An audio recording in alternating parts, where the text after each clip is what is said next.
How does it look? Does it look good? Yeah.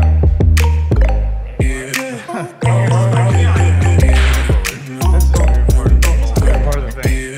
Dude, every single time I have to spike the audio, that way I can sync things. It's way easier. Wow. I would love it if you would spike my stuff.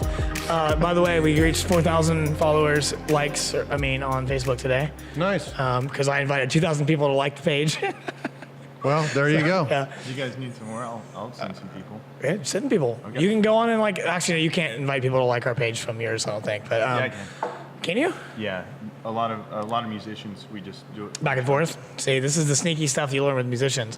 What's up, everybody? Welcome back to the On the Brink podcast. My name is Matt Brinker. This is Colby Likens. We have a special guest with us. This is Mike Davis. He is, I'll let him introduce himself actually and what he does and all that. We are here again in 6 Cents Brewing.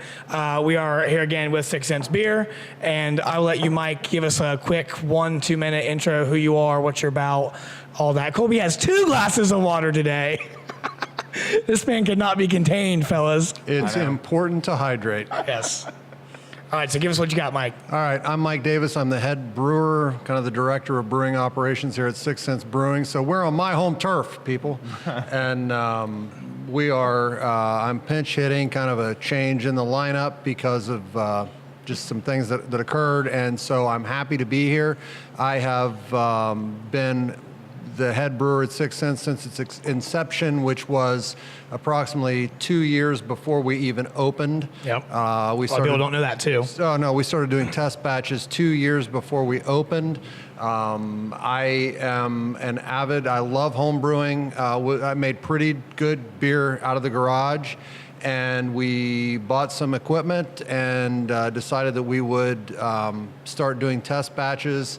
And I quickly discovered that doing it on a professional scale was different than on a homebrew scale, and it was far more difficult and entailed a lot of things that I had no experience in. So bit the bullet, went back to school, did class work with Siebel Institute in Chicago, which is part of the World Brewing Academy out of Munich. I didn't know that, their actually. U.S. arm, yes. Interesting.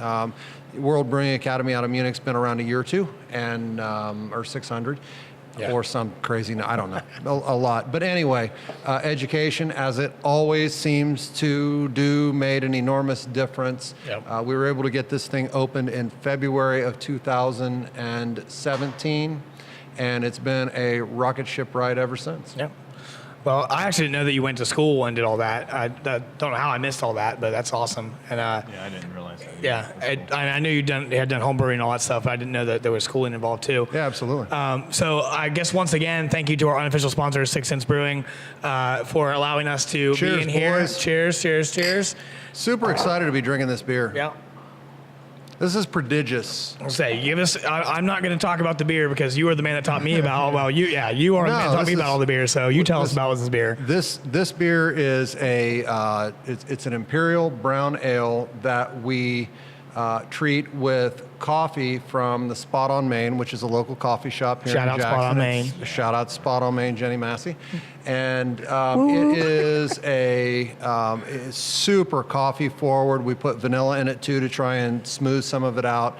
And it is one of our most popular beers. And this, because I truly believe in giving credit where credit is due, is 100% the recipe of Donard Bowling, who is Our secret weapon. Donard is the guy, man. He makes a lot of things happen around here. Yeah. Donard is the reason why I can leave and not have to worry about things. Grant too, but I mean, Donard and I started doing test batches 2 years, but we've been together since this place, since it was just a gleam in its mama's eye. Yep. And this is his recipe. And when he brought it to me, we scaled it. He is even more avid home brewer than I am. And knew that. And we scaled it, and I did not change a single solitary thing. And this beer is phenomenal. Yeah. And it's all this one's on him for sure. This beer actually kind of like, I'm not really a dark beer drinker, and this is the beer that actually got me into dark beers. Yeah. And now, like, just because it is very coffee, it almost tastes a lot like a cold brew. It tastes like a cold brew. I've never had this before. Oh, you haven't had this before? I've been here pretty often. Yeah. I've never Colby, had what is this. your This favorite? really What is your favorite out of all of ours? I like the double New England. So Okay, like yeah. Hurton's really good. Yeah, but you're obviously a double New England guy. But this one will change people's minds. It'll do exactly what it did for you. Like, if I come in here, I'm gonna sit down and get one of these. Yeah. And I tell people all the time, look, when people say, "Oh, I'm not into the craft beer and all that kind of stuff," I'm like, please, just come in. Let me do a tasting with you. I promise you will leave with one beer that you go, wow, I like. And what's weird is you would think that these dark beers would be more of an acquired taste, but people have a tendency to, some of them like the light beers, the pilsners and wits and some of the lighter things, and other people just come right in and go, wow, that hoppy IPA is fantastic. And some people say, wow, these dark beers are awesome. So you never know exactly what's going to strike people's fancy, but always there's something. Yeah, this is the one that converted me into drinking dark beer. Like I never really liked any dark beer, any porters, anything like that. And this is what got me into it. So I always suggest this when people come in, don't really know what they want. Hey, do you like dark stuff? I'm not sure. Well, hey, try this. This is, if you like coffee, you're gonna like this. And it's also strong, Colby, which we know you like. Oh, yeah. That's a big beer. I do too. It's a 9. But you can't even. No, not at all. It's a 9+. It tastes like coffee. Yeah, a little like a cold brew to me is what I get out of it. That's We don't really judge how people take their coffee in the morning. Yep, alcoholic. Let's go. A little bit of housekeeping. We've got Aidan Massie of Aidan Massie Media here running the cameras. He's got his own company now. I like that. He's got his own thing. He's We're going. gonna call that. I like that. Yeah. And I want to say shout out to me for that one. Is that me, Aidan? We need to get your mom to work on getting you a logo package and all of that. He's got a good logo already. He's got YouTube videos he's doing already. Does he? See, he's already doing the whole thing, man. I am either in the brewery or the lab way too much. Well, that's what that he messaged me yesterday and was talking about us collaborating on something and him helping me and learning and stuff. And I was like, hey, we'll help on the podcast. And he came and helped set up, and he's running the cameras for us to make sure that when they shut off, I don't have to get up and have the awkward cut that we've had in the last several episodes. But thank you to Aidan for being the man. Yeah. We appreciate that. And then just because I love gear, we've got these fancy little microphones we're using now, and hopefully they sound fantastic. Colby's a little worried about that one. We'll Only see. time will tell, I guess. Yeah. We'll see how it goes. But yeah, thank you to Six Sense Brewing again, as always, for allowing us to use the space on Tuesday nights to film, allowing us to have some beer and chill. And thank you to Mike. I guess a little bit of backstory for me. When I was, not to get too far ahead of ourselves, but when I was first starting, I said, hey, Mike, I'd love to do photo video stuff for you. And there was a couple times I offered. And finally he sent me a message and said, hey, we have this collaboration coming in for a brew with North High Brewing. Mm-hmm. That was almost exactly a year ago now. It's been another week. It'll be a full year. And he asked me to come film it, and I did, and I made a video, and it was terrible. It wasn't that bad, really. It wasn't that bad. It wasn't. But I just didn't know. I filmed everything of a 6 to 7 hour brew day. Yes. And it was so hard to go through all that footage. Was fun for that. Oh, it was so hard to go through all that.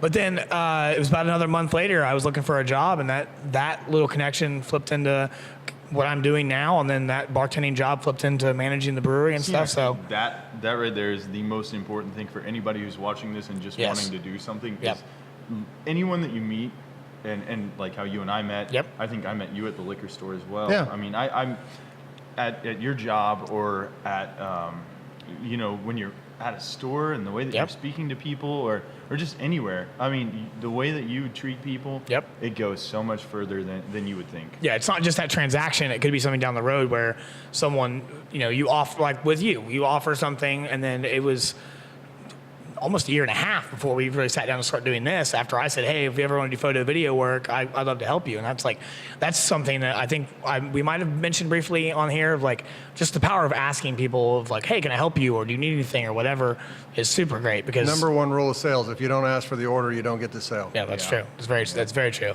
And you have to be open too. I mean, honestly, you have to be open to the idea that if somebody comes into the liquor store, that if you're nice to them, you don't know what's going to happen. Right. But if you're nice to every single person that comes in, your odds of something good happening go up exponentially. I mean, they go wide, and so why wouldn't you do that? And yet, People See, don't. that's one thing I don't understand, customer service. You go into a lot of places and it's sad. People seem like they're having the worst day of their life, and then that translates to you. And they're projecting it onto you through their job too. Exactly. And then it messes with your day, and that's something that I mean, that's you're getting paid to put a smile on your face and make people feel. and the truth is, nobody cares. Right. that is the sad honestly, reality that nobody cares. Nobody cares if you're having a bad day. Right, That's just the exactly. truth because they've got their own crap to worry about. Yeah. Yeah, that's very true. Everybody's got they're all in their own heads worrying about their own stuff, and they're all going around throughout So their day. let's keep score. Be nice to people. Nobody gives a crap if you're having a bad day. Ask Be if you can help. open Be open to opportunity. to opportunities and ask for the order.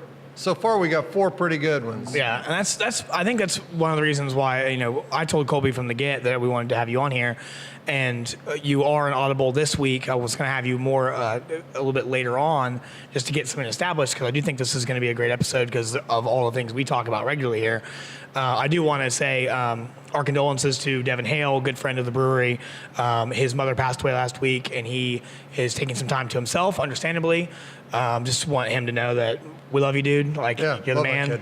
And we can't wait to have you back in and wish you some peace and fun and whatever. I think he's out in California now. So so Mike is pinch hitting for us, but I really wanted him on here because Yeah, of we all said from the beginning yeah, we were all gonna the have stuff him that on we here. Appreciate that. all the stuff that we talk about regularly, and you and I have talked a lot off camera and in here and at your house and everywhere of all the stuff. So I think the big thing that we want to talk about today, now that we have all those little nuggets of wisdom for you guys already, is the thing that we all have in common is, because we're all different ages, different backgrounds, all that stuff, but the thing we all have in common is really starting something from nothing. And adversity too, but coming from nothing, starting something. I'm now getting close to, I think I'm beyond 2 years of trying to do photo video stuff, but I'm getting closer to a year and a half of actually having a camera to do things. Colby's been a musician forever, since you were in diapers, right? Basically. Yeah, I've been playing music forever, and then the brewery is now Almost 2 years old. almost 2 years old officially, but really getting closer to four to five, like unofficially, right? Well, I mean, it just depends on how you look at it. But Yeah. as far as pumping out beer for sale, we're getting close to 2 years. Yeah, 2 years. It'll be 2 years in February, and that's a funny thing. I target the 1 year anniversary, and the anniversary of the brewery as my start date here because that was the first weekend I ever worked here, and it was nuts, dude. It was wild. That was cool to be a part of because that whole weekend too.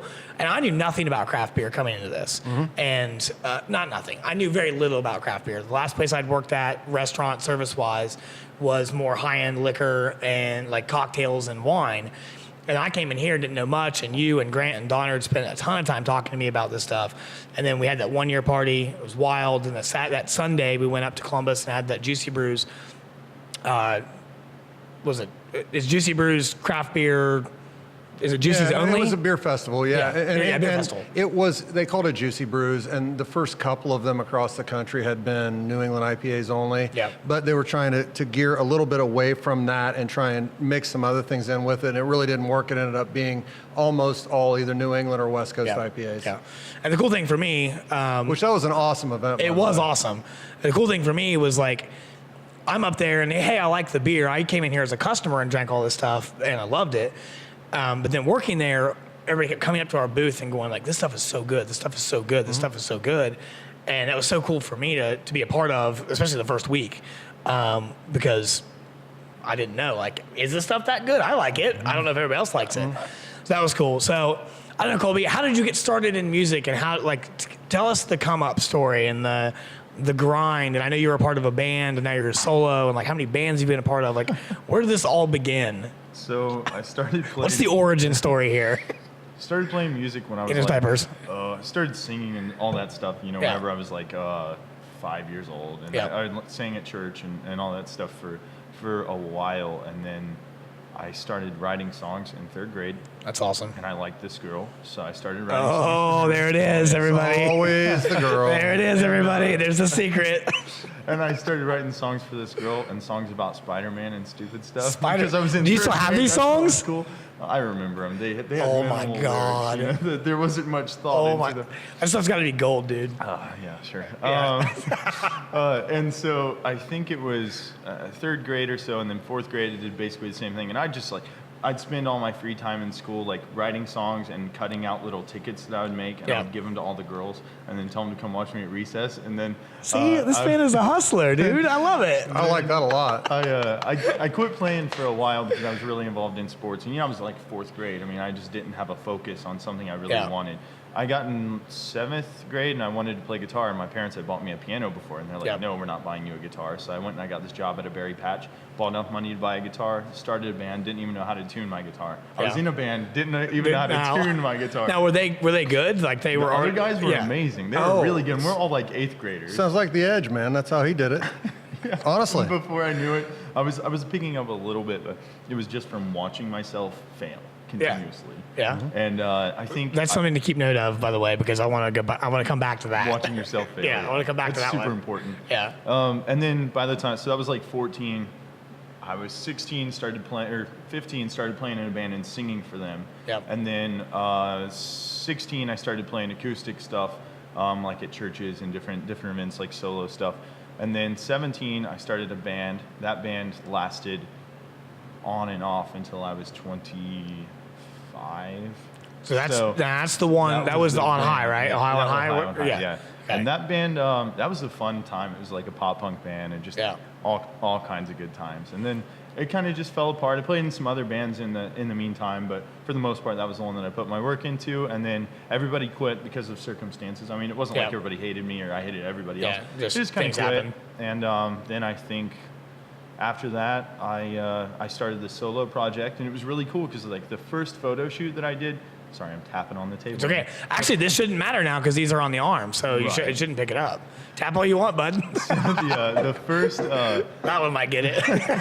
the first photo shoot that I did, I was really excited for it because I was like, whoa, I don't have to stand in front of a brick wall. Like, I can actually do something I want to do. Yeah. And the girl I was shooting on, she was like, all right, let's do something weird. And I was like, all right. So I took off my shirt, which I'm that was the cool. Yeah, but that was like the cool, like the different colored crazy stuff, yeah, right? Lily McLaughlin. Yeah. And her stuff's amazing. She's a fantastic photographer.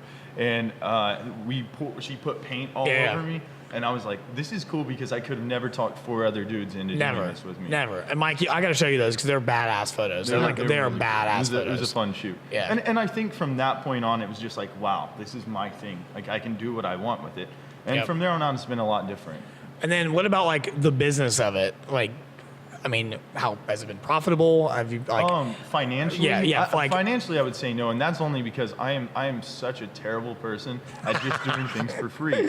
And I've recently been speaking with you and a bunch of my friends about starting to actually try to make some money out of the stuff that I'm doing, and so I've got a plan figured out. But for right now, I just have to invest a little bit into some things before I can really.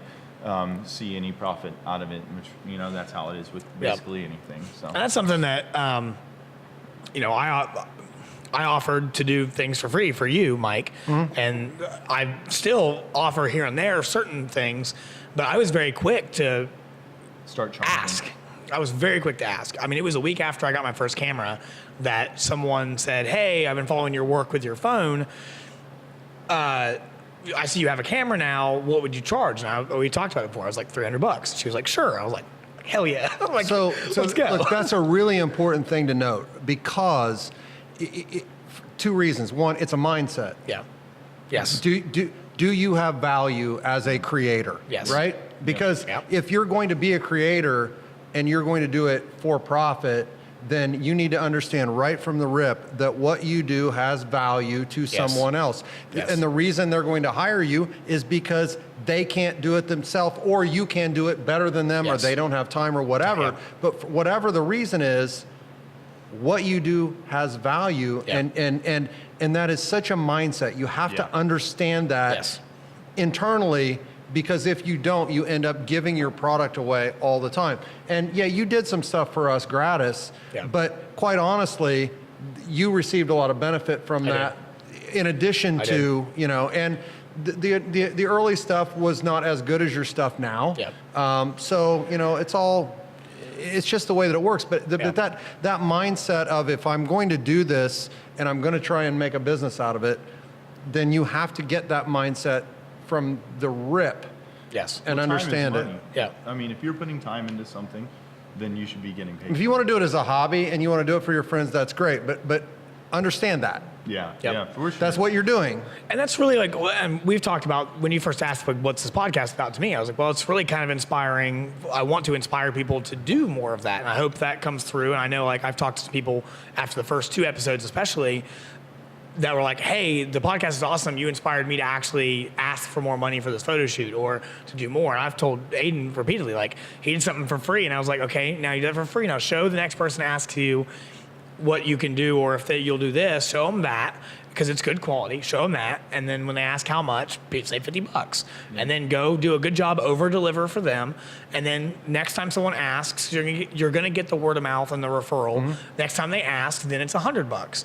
And then, like, don't jump to 500, 700, but just gradually. You have to be reasonable. You have to check your competitors. That's another thing too. Yes, that's check true. your competitors. Look, it's about value. Yeah. You're creating value for someone else, and that value has X amount of worth, and you have to be reasonable about what that value is. Yeah. Because if you're not reasonable about it, you price yourself out of the market. Yeah, and so I've marked myself down on certain things to realize that, okay, if I mark myself down on this a little bit, then I'm going to get more exposure out of it long term, or I'm going to get repeat business from this person long term. So I'm going to take less from this job so I get repeat business or the word of mouth for other things.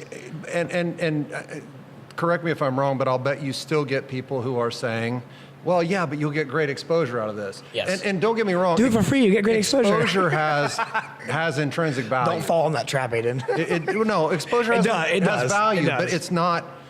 But you reach a point where it's like, listen, I don't need the practice anymore. Yes. Yeah. I do this to make money, and I don't need to practice, and I'm pretty good at this. So go ahead. Have you ever seen that meme that's like, I don't know, the one that I've seen is obviously from musicians, but it's like musician, they're the booking agents. Like, I can pay you in exposure, and they're like, like spinning exposure somewhere. Like, no, that happens. I've seen a bunch of those for photo video stuff too, because it doesn't pay your bills, and like at some point you've got to get dollars, and like especially it's a little different when. And that's like why I always say, if I had known when I was your age that I could do what I'm doing now, I wouldn't have gone to college for anything. I would have just done what I was doing. That's what I'm doing now, because like, I don't really think you need the dollars right now. Like, you're okay, I hope. Like, I wish I had done that when I was, because, I was still living at a parents' house, all that stuff, where I had that cushion to fall back on, and I could use that to learn and get exposure and all that, and then go, okay, now I'm ready to charge X amount of dollars for what it is. Yeah. The other thing, just to circle back for a second, on something that was, I can't remember which one of you said it, but it's like you get into that thing of you're not sure how good you are at it, and I had like this epiphany moment in brewing beer. Because there's the ice from Archnetti's, by the way. Do what? Once an episode, Archnetti's comes over and gets ice. That's what Always. they do. Listen, that keeps it real. Yeah, that's every episode. But it's one of those things that it was an epiphany for me, because I am a perfectionist. Like with this beer, I am to a fault a perfectionist. Yep. And we were test batching, and I was struggling, and I talked to somebody who was a professional brewer who I knew, and they just looked at me and said, "Look, Mike, if you really want to know how to make great beer, I can tell you." And I said, "Please tell me, because I'm struggling." And they said, "Keep making shitty beer until you learn to make good beer." And it's the same with music. Yeah. It's the same with video, audio. It's the same with any creative pursuit. Just keep grinding and doing it until you figure it out. And what I found was all of the things that I had learned, some of which I learned going back to school, I didn't understand.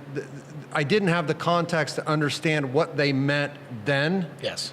But as time went on, the context kept just flowing to Through me. the application. And through application, exactly. Yep. And you just, so if you're out there trying to create and you're not happy with what you're doing, just keep creating. Yeah. Keep doing stuff. See, Do and more. that's the thing I try to tell everybody. People come to me and they're like, I want to write songs. I'm like, okay, cool, do it. Then do it. Then they're like, well, I don't Do know it. how to make music. I'm like, do you hear music in your head when you're making that? You know, if you're writing or anything in general, you're making beer. It's just like working out. Yep. And that's what I try to tell everybody. I'm like, you know, it's not going to be easy to lift the weights the first day you go and you try to lift something. Yep. And you know, your muscles are going to burn, they're going to break, they're going to come back together. You know, that's simple and that's how it works. But if you're doing it every day, you're getting your mind in the mindset of beer, you're getting your mind in the mindset of video, or you're getting it in music, then you think that way. You can automatically see, you can probably imagine a beer in your head that you want to make a recipe and then just go in there and cook it up. Yeah, Whereas- the difference between us now and then is we had an idea, but we didn't know how it was going to turn out until Now you after do. we tried it. And now we have an idea, and I know what it is going to taste you have like. the reference points. Yeah.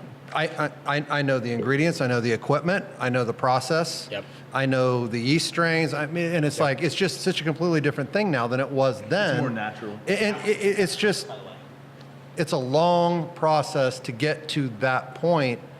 And trust me, I learn something every single day. I believe that Yep. if you're open to it, you will learn something every day. Yeah. And you can't get arrogant, because the minute you get arrogant and think you know everything, you're screwed. Yep. You know, and so And that's for me is like what I've gotten so much better at is asking the questions ahead of time to whatever client comes to me.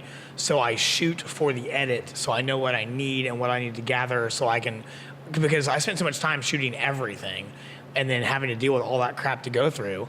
And it's like, once you learn to ask the questions about and I asked you a lot of questions when I first filmed here too, but I was just gathering information because I didn't know. But now I know if I'm filming a brew day, I know what points matter and what don't, and what to film, so that I know I don't need to get 7,500 clips, not that many, let's say 150 clips of Right. lots of different things. I'm going to get 10 to 15 clips of the important stuff, and I'm going to clip those together and make a story out of it. But you that now came have with- an understanding yeah. of what those things Yeah, but it came with are. experience of the brewing and all that stuff, and of just getting better with my equipment too. But knowing that the also settings, that all also stuff. goes back to expectations of the client. Yeah. So if you're going to work for somebody and your job, your quote being contracted to film and to edit those clips together and make a cohesive thing at the end of it. Yep. What does the client want? It's not about what the creator wants. It's No. about what the client. You're working for someone at Yeah, that you're point. creating something for somebody. But also at the same time, they're coming to him for his mindset. So while they are telling their ideas and I he's agree. making the ideas for That's them, true. they still want Matt Brinker Yeah. to be the person on that. I agree, but at the end of it, they want a result. Oh yeah, Yeah. they want what they want. They know It's what the they customer. want, right? And so how he gets them there, they have to trust, and that's another part. They have to trust that you're going to get them to where they want to be. Yep. But you have to know where they want to be to get there. And I feel like that's a thing too on its own, is working your way up from clients who know what they want to clients, or from clients who don't know what they want to Yeah, clients who oh. do know what they want. Dude, And- it's night and day. It's night and day. And even like, I spent a bunch of time today booking artists that are going to play here, musicians. And now I know what I want music-wise for the brewery on Saturday nights. Instead of just booking anybody that, like, Plays I music. will vet them now. And I also, like, I want them to be, I want a certain window where they're only playing in this area so they're not oversaturated in the area. And I also want, like, I want a certain sound and I want a certain vibe. And so I am vetting people now because of, like, just because I know what I want, what the end result is now. I know what I want, what the feel and the vibe is. And that's something that's so much different I didn't do before. I don't know. I just, you're right about the whole knowing, like, you know now what's going to come out of the beer, and you know making a tweak out of one thing is going to make something else different, and you know, like, what to change and how to shoot stuff differently and all that stuff. And I don't know how that really, for you as a musician, It's the same same thing. Sure it does. It wasn't Kinda like me, if I were to book you here. Beer natural for you that you just came into it and you just knew. Well, the drinking part drinking was, part. that was very Hey! natural. Since I was about 14, Aiden, I'm sorry. Yeah. About 14, Don't listen to us yes. for bad influences. Same. Yeah. I don't think, and that's something I was going to say a minute ago, is I have this large philosophy on life that I won't get into deeply here, but I'll just kind of tease it because we'll talk about this eventually. Yeah, is I don't think anybody is inherently good at anything. I think that you're born with certain genetics, and I think everything else in your life is learned. I think the only way you get better at doing things is by doing that thing, whatever it is. And I think that, yes, LeBron James is born with superior genetics than me or you or anything, but I think he had to put in the work to learn the skills. If he didn't shoot a lot of free throws, Exactly. it wouldn't have mattered. And whereas like Steph Curry is equally as talented in other areas as LeBron is more talented in certain areas because of his physical frame and his build, his genetics make him who he is. But I still think like that LeBron and Steph Curry are equally as talented in separate areas because of their genetics, because they had to focus on those different things. But that's what makes you. At the end of the day, it's like those things. Like you have that strength, you have that height that LeBron James has. Yes. You have like Ben Simmons, who's you know, a tall point guard, and he comes up and he's guarding somebody, and his arms alone can steal the ball. He's got a seven something, like almost an 8 foot wingspan, really right? Long. No, I don't think it's 8 foot, is it? I don't know, but anyway. Some of the bigger guys are like 7 and a It's half. the same with music. It's why some guys are great pianists, and some guys are great bass players, and some guys are great. Right, Yeah. some people have Guitarists. bigger fingers or something. Exactly. Yeah, that's true. Me, my hands, they don't move very well. I'm not good at any instrument. Anything Really? that I've done, I'm a terrible singer. What? No, for real. No, I will admit it. Says the singer. Naturally, I'm a Jimmy bad Buffett. singer. Jimmy Buffett admits he's a terrible singer, Yeah. I but say- yet he packs stadiums. So anything. My voice just sounds different than other people's. Yeah. And that kind of sets me apart, and I've worked my butt off to make it better as times went on. Yep. And actually, it doesn't bother me. It sits funny in my brain a lot of times when people will see a photo or a video I've taken or made and go, "Oh, you're so talented." I'm like, no, I've failed a lot. I've taken a lot of really crappy pictures, and I've made a lot of really bad videos and learned what I don't like and learned what I do like, and then gotten better at doing the things that I like.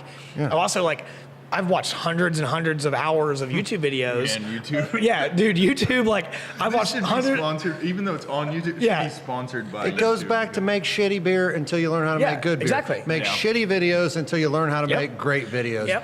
And Play that's- music shitty until you learn how to play music Yeah, well. I You know, have. it's the same thing. And that's that's really kind of where I hope we'd go with all of this But do it. That's the secret Start sauce from is the nothing, action. like you Just said. do it. And we started I don't know if you saw the first episode. The very first episode started with that. Just Sponsored do it. by Nike, just right off the bat. Yo, hey, get me Nike. Not really. I'm on Reebok. Yeah. Yeah. Well, what are you doing? Mike's rocking nothing, but I'm wearing either Gap or J. Crew because that's Something all like I that. got. I do think the secret sauce of everything is action, is movement, is action, is it doesn't even have to be. It's connecting. It's, Yep. It's making. It's shaking people's hands, and Yep. and getting to work and getting them to work. Yep. I think that people want the degree, or they want something perfect, or they want the logo to be just right before they start doing the thing or putting it out, instead of just doing it first and then figuring other stuff out as you go. And I think that that's something that, again, we started the first podcast with that was, we don't really know what we're doing, but hey, we're doing it.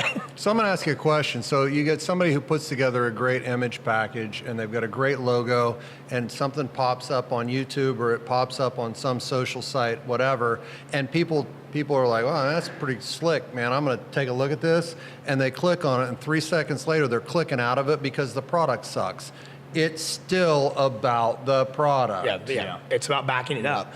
That's the thing I've talked about with people a lot is I've asked for some pretty high numbers for jobs, and I've been paid those things, but I've also made sure I've backed them up whenever I've done it. If you don't, then you're cutting your own throat. Yeah, then I'm dead. I'm not going to get booked for jobs like that ever again. You can look in that window I'm again. always waiting Is to somebody see if up I there? know anybody. Yeah. He always fakes me out. He looks up the window. I'm like, so who's in up all there? fairness, I just wave at the Colby and people. I are looking right outside a window at Arch and Eddie's front door, Yeah. and so it's really distracting to not look up. He fakes me out all the time with that, man. I see somebody. One day I on stopped and there, was like, what's I'm like? Well, this one guy, he was on there one time. He came through one time, and I was like, "Oh, hey, Bill," and he's a really nice guy. And I was like, "I really want that guy on the podcast. He's so cool." So I asked him about it at the liquor store. I was Really? like, "Would you want to come on the podcast?" Because he's an older guy. He used to play music. Did he see He's us traveled in a here lot. doing it? Yeah. Oh, that's cool. I didn't And know that. he was like, he'll tell me little bits of stories, and then he'll say, "I'll tell you when you're 35," and then he walks out, and I'm like, "Dang it! I get 10 seconds of a story." No, he's gonna They're leave us always hanging so on the good. podcast, dude. Yeah, No way. Man. I think you said something that I had in my head I wanted to talk about that I didn't have written down until you said it a minute ago, but connections. I also didn't know how valuable relationships and connections and shaking the hands, all that were later on in life. I always thought, like, I'm going to be really good at what I do and work really hard and get the education or whatever, and I'm going to be fine. And yeah, to an extent, but like really everything I've ever done in my life has been because of some kind of connection, whether it be... We have to do all that other stuff too. Yes. But you can short circuit a lot of that. Yeah, and I think that's the power of connections. I mean, I've had investors that were just friends that I realized, oh, hey, they would invest in this thing, and they've given me a lot of money. But that was like a relationship I formed not for that end sale. It wasn't like I want this person to give me this check. It was just a relationship that I formed, and then when the time came, when I asked, they were like, yeah, sure, we'll do anything that you say. I think if you start thinking like that, you start thinking like, oh, if I shake this person's hand, I can make this, I can do this. You're ahead of yourself, and you're not in the right mind frame, because that's not the point. The minute you start trying to get in people's pockets, they know it, and they will you'll be repulsed by it. Especially really people with money, so successful people with money, especially because they get so many people that come at them asking for things constantly with an agenda of their own. The person asking, that I think they're so used to getting that they can sniff it out like that, and it's like, nope, sorry, we're good. We're not going to do that. If you're not genuine and you're not just being a nice guy to be just be nice. Yep. Which should just be a human. It's sad that we have to make an adjective for that, you know? That's true. I agree with that. That's But it's like, listen, the secret is not a secret at all. Many years ago, like 30 probably, I don't know when, probably 1986, 32 years ago, something like that. I went and saw Lou Holtz. I was -1. You were -1. I went and saw Lou Holtz speak at Shawnee University back then, right? It was out in the middle of nowhere. Yep. And he spoke and was brilliant, and it took like 15 minutes to be able to understand him because he has a really bad list. Yeah, he talks like that. Yeah. He's got a really bad list, bad. right? But one of the most motivating people that you'll ever hear speak, and you understand why he was such a great coach when you hear him speak. But he basically just said, look, my success system is really simple. And he gave examples of all of it, but it basically boiled down to do what's right every day. Do the best you can every day, and treat other people like you want to be treated. And that's the part that we're breaking down right now. It's to treat other people like you want to be treated. It's the golden rule. And I don't know what has happened where people think it's cool to not follow that piece of the success puzzle, but it's not. And it's like, if you don't treat other people like you want to be treated, we get back what we put out there. It's very simple. I agree with that. And like, I'm a lot older. I'm 56, and so I have a lot of wisdom, and I have made horrifying mistakes, and I have done a lot of things right, and everything in between. And the one thing that I know is that making connections and just being nice to people for the sake of being nice to people always comes back in amazing ways. Yeah, I agree 100%. I agree completely, and I think even just maybe more than just connections. Yes, 100% that needs to happen. But like, I think we've also lost a lot of doing a good job because it's the right thing to do when it comes to your like you said, like having a good attitude at work, like having a good attitude at work and doing stuff the best you can because that's your job. Because you're alive, you're getting paid to do something. You could be living in under a bridge or in a gutter somewhere. Like, you could be dead. Like, it could be worse. But like, doing a good job just because it's the right thing to do. Yeah. And that's the way I think. If you're gonna be there and you're getting paid. Yeah. What's the point? And when I came here, I don't know if I told you this, but when I came here, my bank account was negative. So for me, it wasn't just important to do a good job, just to do a good job. But like, I wanted to do a good job because I needed to. And I think that was very apparent to you guys watching me when I came here. And that's why, but like, it wasn't like I wanted to do a good job because I wanted to impress somebody. It was like, I just want to do a really good job because like this matters to me. I want to make money. I want to be happy. I want to be okay. And you liked your car and you wanted to keep it, and you liked to eat because you were hungry. Yeah, because I've had a car repossessed. I actually told someone that is not a fun experience. We haven't talked about that one. They knocked on my door yesterday. That's a whole. Oh my God, dude! I was actually at my friend's house, and he goes, "Hey, Brinker, your car's getting moved." And I was like, "What?" I was like, "My keys are in my pocket." He's like, "Yeah, you want me to come look at this?" And I walk outside, and the car is, It's on the flatbed. It's on the truck getting repossessed. And I'm like, "What are you guys doing?" Like, anyways, that's the story of what I'll tell when we're talking about the homeless. The homeless stuff. Yeah, we got tons of stuff. Oh yeah, we've got tons of stories We'll like that. I digress. Yeah, I do think I think it's so important just to do a good job because it's the right thing, as well as be nice while you do it. And I think it's lost on a lot of people anymore. I don't think it's a generational thing. I think it's always been around. I think it's amplified now that we can see it through social media and through the internet and all that. I think it's always been there. I think that every generation looks down on the next generation with such scrutiny. Yeah. Like I know I do all the time. The music, you look at every bit of the culture, and you're like, oh man, what is this? And These musicians are terrible now. Lost, really. Yeah. You don't understand because you didn't grow up in the same way that those people Just did. because it's different doesn't mean it's wrong. Right. Yeah, Exactly. totally. It's not. hard to look at the world and say that, oh man, it wasn't better 10 years ago because maybe it suited your life better. It was at different, that that's point in all. time. Yeah, it was just different. That's all it was. But I will say that what we have right now is not good. Oh no, It's just not. And I don't do politics, but all it's not. all it takes is everybody thinking that and then making a change. Yeah, That's it'll recorrect. I think it'll recorrect as we It's go. like, listen, it's so, in society so many times, and again, I've got enough experience and enough, as the sailors say, I have enough time on the water to have seen this a couple of times. Yeah. And it's basically when you go from here, we never correct to here. We go from here to swings the other way. here, Yeah. and then spring back to some reasonable place. Yeah, the pendulum swings both ways and it before it takes stops. time. Yeah. But we're not in a scenario that it's not like this horrible. Listen, things are great. We live in one of the arguably the greatest time in the greatest country in the world. I agree with as that. far as opportunity wise. It's phenomenal, and if you are a creator and you want to make Of it, anything. there's never ever in the history of Earth been a better time to become a creator of anything, whether it's beer or music or videos or audio And the or fact that we can sit down and have a conversation about it and put it on the internet and in a completely different format than what we are even doing. Yeah. It doesn't Sure. even like. That's like something weird to me is objectively looking at this as I'm looking at it now, and then when I go back to edit it, it's so different. Oh, yeah. It's so weird. And I watch the podcast later on and I'm like, oh, that I don't even remember. Yeah, no, it happens all the time. Someone's like, how'd the podcast go? I don't know. I was just talking to somebody. you never Oh, know it until was you watch good, it back. Yeah. Sidebar: we're past the break, correct? We're past the break in the video, right? Where are we at on time left? So I know. Okay, good. We're doing okay then, so we can keep talking. Cool.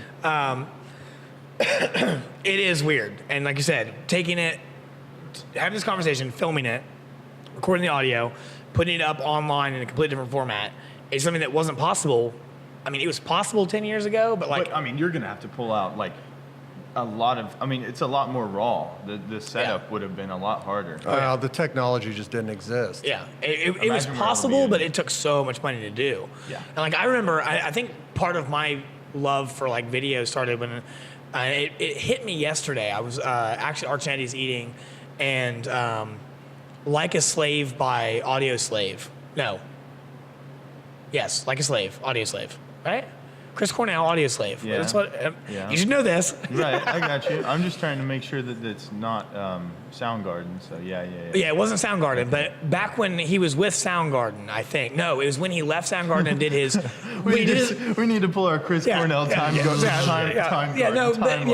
he left and did a solo project for a while, and it was. I'm just gonna drink beer. There was there we go, Mike. Do your thing. He did a song, and he did a making the video episode on MTV, and I was probably 9-10 years old. I remember just being enthralled in that. Like, that was so cool, but like I never knew how to get there.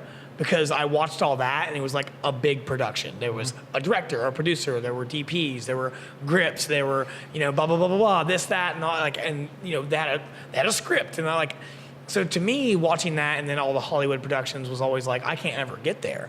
But then as technology has gone, these microphones weren't expensive. The cameras I have really aren't that expensive compared to it's all relative. Yeah, but some of the cameras they use, even some of the bigger cameras they're using in commercials, I think it was you and I were talking about your friend that rents a camera. Yeah. The camera he rents his red is $50,000 for the body alone. Plus you've got to rent or buy $10,000 to $20,000 worth of glass for it, and you need a monitor, and then there's no audio recording. You've got $100,000 in a setup. How much better is it? How much better is the finished product? Because according to who's behind the camera. Well, but we live in a world where we're digesting content on devices, not on the big screen. Yeah. So is it relevant? When I see somebody that shoots something in 4, 6, or 8K, which is the highest you can get right now, you can't really tell when it gets back to your phone or your tablet or even your computer. Nope. Now, if I were to blow that up on a big screen, you'd tell. That's why they shoot a lot of stuff in 8K. A lot of people that shoot 4, 6, or 8K talk about future-proofing themselves. So that when we do get there... And we'll get there. Yeah. That it's there already. And that's the only argument I can really see for shooting that, because I shoot everything in 1080p because my computer can't handle 4K that well. It'll do a little bit of it. People mostly consume things in 1080p anyways, blah, blah, blah. And plus the way that it works is... Plus I'm broke. they consume it and digest it, and it's done. Gone. They're done. Yep. They're ready for the next thing. Yep. And that's how music works. I mean, it used to be you'd put out an album and that you'd have 2 years with that album cycle. You could tour with it, you could do this. Now you have to put out a single every 2 months or so and promote it in some format or another with a music video, with this, with that, and to keep people's attention. Well, now people are putting out 3 singles before the album drops. Yeah, exactly. Which is insane. With music videos that are produced well. That never happened before. Yeah, that are produced well too. Music videos that are shot and produced well, high quality. That's like the same thing with beer here. I'm sure, you heard me whenever I sat down, I was like, what are you guys making, to see what was new. And even though I'm probably going to come in here and drink whatever, and like it. Haven't seen you in 3 weeks. Yeah, but it's really important. I've been in here. So you've been in here. But it's critically important to continue to put new content out or put new beer out or put new music out or whatever. So just for the record, on the new chart, a peanut butter porter and a cinnamon roll prodigious are next week. And peanut butter porter. You get another one. The Merc. Which one? The Merc juice. We're saving that one. Oh, well, that's not new. I mean, we're putting. You mean Mercamus Juicimus? No, the other one, the berry one. Oh, that's already done. Is it done? Wildberry Merc juice. That'll be out this week. Yeah, that'll be out. Awesome. I don't know. I'm letting it set for a little longer. I don't know. It'll be out this week. It'll be out next week at the latest. But it's a Wildberry Kevin Merc Whetstone. juice. Love Kevin. Went out and picked a bunch of elderberry and black raspberry and just all kind of wild berries, and we just macerated them and said, all right, we'll do a wildberry Merc juice and put a little lactose in it to cream it out and. Threw the berries in and away we went. And so, it's kind of an experiment, but back to the original point, I already know what it's going to taste like, and I haven't tasted it yet, but I know what it's going to taste like because I know that beer so well. We brew it at least once a week. Yeah. It's true Once story. a week, every week, for every week ever, always. And we're privileged to be able to do it. Yep. Yeah. And that's the thing too, and that's something I constantly, I catch myself posting every so often, like, hey, thanks guys. Like, thank you for supporting me and all that, because even a year ago, a little over a year ago, this whole thing was just a dream for me. And to have cameras and microphones and audio equipment and drones and be able to make money for it, how cool is that? Yeah, right? it's awesome. How cool is it that you went from literally not zero, because I remember you were in here shooting for River City Leather. Yes. On a Saturday when they did their first event, which I never did a video out of that because I didn't like the footage I got. Right. But you came in here, and I vividly remember you, and I didn't have any idea who you were at the time. I just knew you were the guy in here walking around with a camera. With a stabilizer. With a stabilizer who was shooting video. On a stick with a camera. That was Mother's Day. Mother's Day weekend. The first year that we opened, Mother's Day weekend, River City Leather came in here, and this guy shows up. So he's gone from that, and even if you take that as the genesis, but how cool is it that you can go from where you were to where you are in that short a period of time by working your ass off and staying focused and being humble about what you don't know, because I think you have to do that too. But it's awesome that you've been able to go from that to making some pretty sizable deals for video production that some big companies, like national companies, have paid you a lot of money to do. International. That's awesome. I mean, that's just awesome. Weird flex, but okay, not really. So it can happen. It can, and that's the cool thing. And that's why I tell everybody, and that's the genesis of this whole thing with Colby and I was, my first video that got any type of popularity at all was my phone, a stabilizer, which I sold to you, which you made me for, by the way. Oh, shit, I forgot about that. Just kidding. No, I did. I forgot about it. No, it's okay. Don't worry about it. It's in the closet. Yeah, but my phone, a stabilizer, a lens, and a monopod. And I was chasing my dogs around with my camera, recording them. And I just did it in slow-mo. And people were like, oh my God, it's so cute. And then there's another one. And then it was like a month and a half later was that River City thing. And then I came in here and I tried to record stuff of some friends performing here. And it was terrible because I didn't understand audio and how it worked, and it was all blown out and clipped. And that's the first time. There's the first one of the day. First burp, wow. Wow, it took all this time. Yeah, but this is a different kind of beer. It is different. It doesn't. It is different beer. It's different format too, but it is cool. And that's I think that's really where I wanted to go with this is you can homebrew and turn that into a career. And then you can start doing music and turn that into a career. And you can do photo or video and turn it into a career. If we're close again, you can just let it go again, by the way. You can, do photo and video and turn that into a career. Anything you're passionate about, you could write, you could talk, you could public speak, and it's anything. so important for people to understand that and to get that into their brain that, hey, I like this. I want to do this. I already spend my time doing it. Yep. Why not, do it on a larger scale and to a point where I could do that every day. Yep. And really, why not, if you're watching this and you want to make a podcast, make a podcast. Do it. Tell us. We'll watch it. Yeah, don't talk about it. Go do it. Yeah. Because I've had so many people ask me about projects they want to do, and I'm like, let's do it. Pick a day. Let's go. Let's shoot it. Start. Yeah. And then it hasn't happened because, life, whatever it is. But This is why, and this is just the hardcore truth. Donner and I have butted heads over, he thinks I give away too much on our recipes.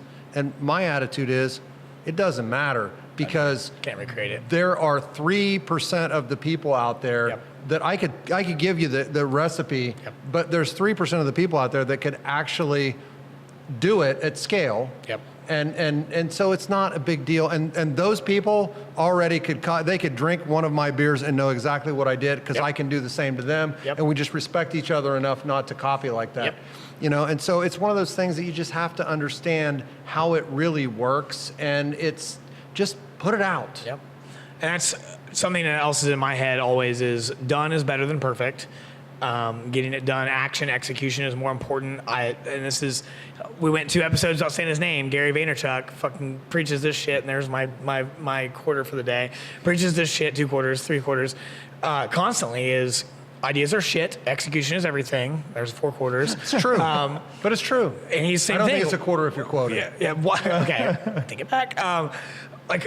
He always says, people ask him, why do you give away your information for free? Well, only a fraction of people will actually do it. You could put all of your recipes up or all of your songs up, or I could show you how to edit things, and you would still all do it differently because it's all here in the creative process. Vaynerchuk is brilliant because, so let's just look at it like this. Let's just say that you're a phenomenal touring act and people really like your music, and so your main gig, you don't make that much off your music, so it's okay to give it away because giving it away creates so many gigs for you where people get to hear it live. It's the same thing. And that's how it is, honestly. That's more where you make your money that's from. kind of the nature of the music business now. And even national acts will tell you that. That's it's the same. But it's kind of like that. That's how it works. And You so make you your just money have to, through sponsorships, which what are sponsorships? Handshakes. Yep. It comes handshakes. back down to that. Someone likes you and here, I'm going to sponsor you. Yep. So I think that's probably about it. We're probably getting close to the time, I think, over there, right? Okay. Well, yeah, we're getting close. Yeah. We have the target of like making this like what, 30 minutes-ish, 30, 45? Yeah. And you never get close. No. We can keep talking on forever, but Because it's just a conversation. I mean, Yeah. you're just sitting down talking. yeah, no, that's some what I love beer, about so. this, and that's what we talked about before. Is like this is, and again, thank you for being on. Appreciate Yeah, it, of especially course. pinch My hitting pleasure, for us for sure. And thank you again, Sixth Sense Brewing. I love you all. I think that's it for now. I think you guys want to add, if you want to pimp yourself out. I pimp no out reason Sixth to Sense pimp, Brewing in man. everything we put up, anyways. No, Because I'm appreciative for everything that you do, Colby. I'm appreciative of everything you do. Listen, I tell people all the time that I walk into where you work and all of the other stores that family owns, and this is the absolute stone cold truth. You walk in and it's one of the only places where it doesn't matter which store you go into, every one of them, you feel like they actually appreciate that you're there. Yep. And it's a cultural mindset. And wouldn't it be awesome if every business was like that when you walked in? You just knew how much they appreciated that you were there. Yep. And Yep. it matters. Yep. Well, I appreciate that. Thank you. Yeah. Colby, thank you again. Mike, thank you. Yep. And we'll see you guys next time. Thank you for tuning in. You can always follow us on YouTube. We are on Instagram. We're probably going to launch all of the stuff. We'll launch tomorrow. We'll launch tomorrow all of our social media stuff. And then you can, And it will be at On the Brink Podcast. on Twitter, Instagram, everything, Facebook yes. too. Yep. Do we have? They're all made. Okay. They're just not all made cleaned up yet. Yeah, they're I not just cleaned up need yet. to Okay, clean so them we'll up. work on that. So that'll go live this week. Thank you guys so much for watching. Like, subscribe, all that BS we don't care to talk about. And we'll see you guys next time. Peace. Peace.